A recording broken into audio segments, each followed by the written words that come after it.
बच्चों, कोई भी कार्य करने से पहले हम वंदना करते हैं, क्योंकि आज हम लोग संस्कृत दिग्दर्शिका का प्रथम पाठ वंदना ही पढ़ेंगे। वंदना यानी प्रार्थना।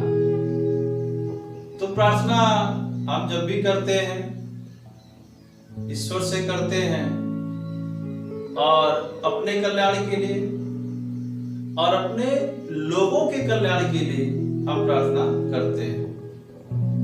इसमें आप देखेंगे 5 श्लोक है, और 5 श्लोक ऋग्वेद से लिए गए हैं। जो पहला श्लोक है उसको हम देखेंगे कि विश्वानि देव सवित दुरितानि परासु यद भद्रम तन्न आसु।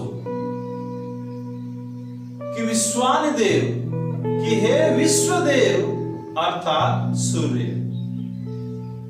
आप हमारे सभी पापों को दूर करें।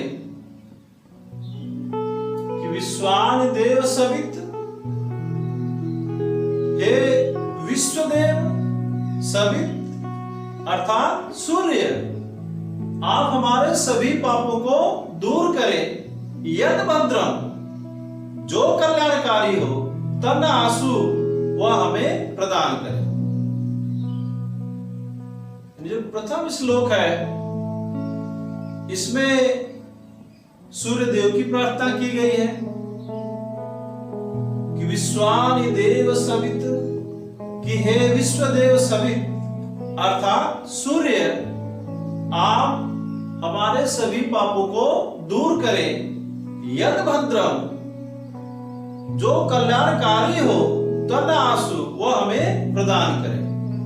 एकदम सिंपल है कि हे विश्वदेव सवित अर्थात सूर्य, आप हमारे सभी पापों को दूर करें, जो कल्याणकारी हो वह हमें प्रदान करें। दूसरा श्लोक है, इसमें ईश्वर के बारे में बतलाया गया कि ईश्वर सर्वव्यापी है। ईशावास इदं सर्वम यत् किंच जगत्याम जगत तेन ततेन भुंजिथा मा हृदय कस्मिन् धनम्। ईशावास इदं सर्वम, यानी जो चराचर जगत है, ये जो संसार है, इस संसार के कण कण में ईश्वर का वास है, ईश्वर का निवास है। ईशावास इदं सर्वम यत् किंच जगत्याम जगत, इस चराचर संसार में ईश्वर प्रत्येक कण कण में व्याप्त है। तो तेन ततेन भुंजिथा, इसलिए त्याग पूर्वक उनका भोग करें। मां गृधः कस्मिन् धनम्, और किसी के धन को प्राप्त करने की इच्छा न करें। मां गृधः कस्मिन् धनम्, यानी यह धन किसका है, अर्थात किसी का नहीं। भगवान श्री कृष्ण ने भी गीता में कहा था कि जो आज हमारा है वह कल किसी और का होगा। तो हमारा क्या है, यह धन किसका है, अर्थात किसी का नहीं है। इसलिए किसी के धन को प्राप्त करने की इच्छा न करे। प्राप्त करने की इच्छा से ऐसा यहां लालच से है, लोभ से है। ईशावास इदं सर्वम यत् किंच जगत्याम जगत, इस चराचर संसार में, चराचर जगत में ईश्वर प्रत्येक कण में विद्यमान है। इसलिए त्याग पूर्वक उनका भोग करें। त्याग पूर्वक इसलिए कहा गया क्योंकि संसार में न तो हम कुछ लेकर आए हैं, न तो यहां से कुछ लेकर जाएंगे। जो कुछ भी हमने लिया इसी संसार से लिया, और इसी संसार को देकर हम यहां से खाली हाथ चले जाएंगे। इसलिए त्याग पूर्वक बात कहेगी। और धन किसका है, धन किसी का भी नहीं है। इसलिए किसी के धन को प्राप्त करने की इच्छा न करे। तो ईशावास्यदं सर्वम यत् किंच जगत्याम जगत् तेन तत्तेन भुंजिता मां हृदय कस्वित् धनम। कि चराचर संसार में प्रत्येक कण कण में ईश्वर व्याप्त है, इसलिए त्याग पूर्वक उनका भोग करें और किसी के धन को प्राप्त करने की इच्छा न करें।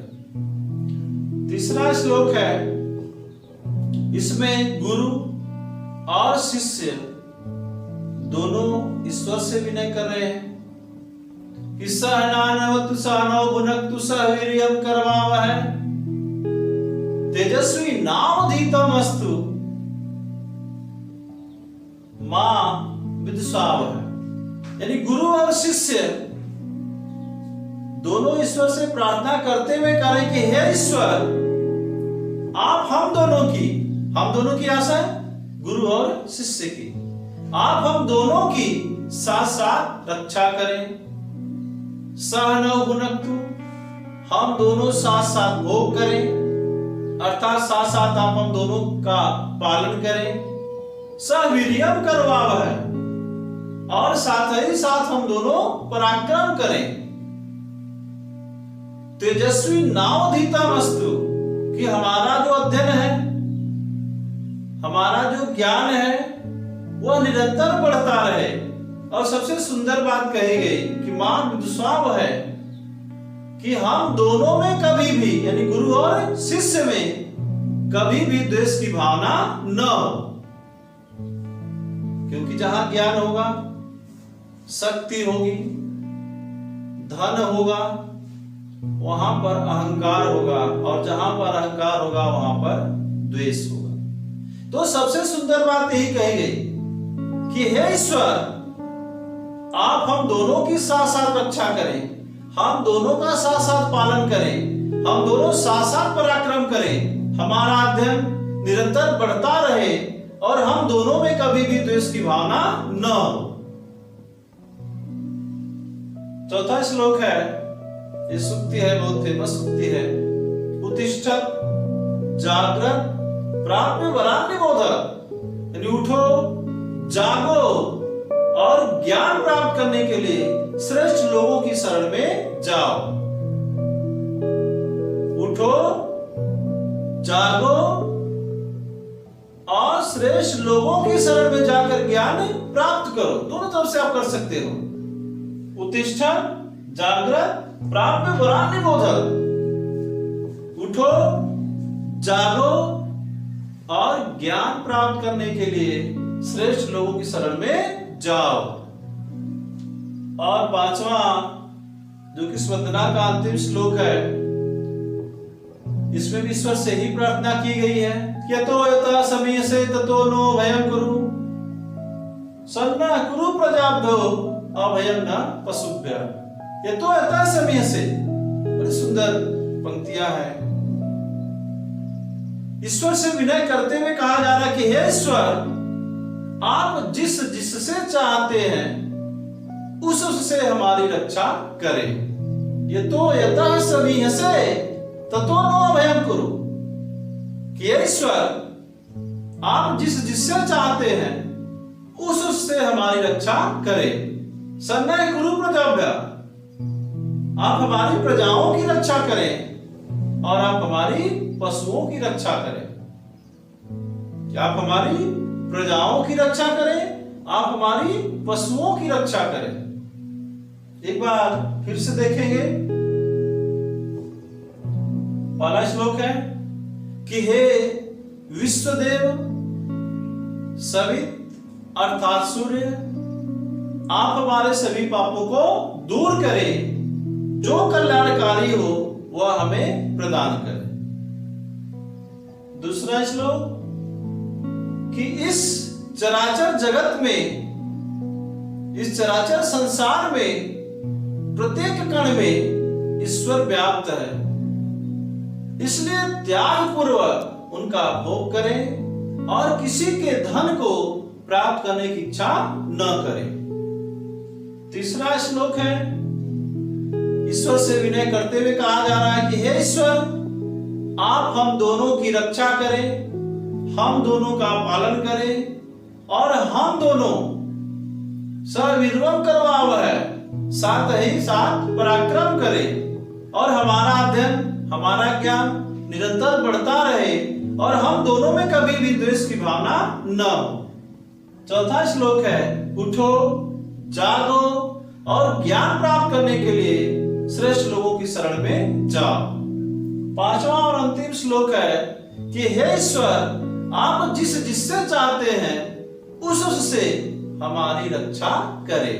आप हमारी प्रजाओं की रक्षा करें, आप हमारी पशुओं की रक्षा करें।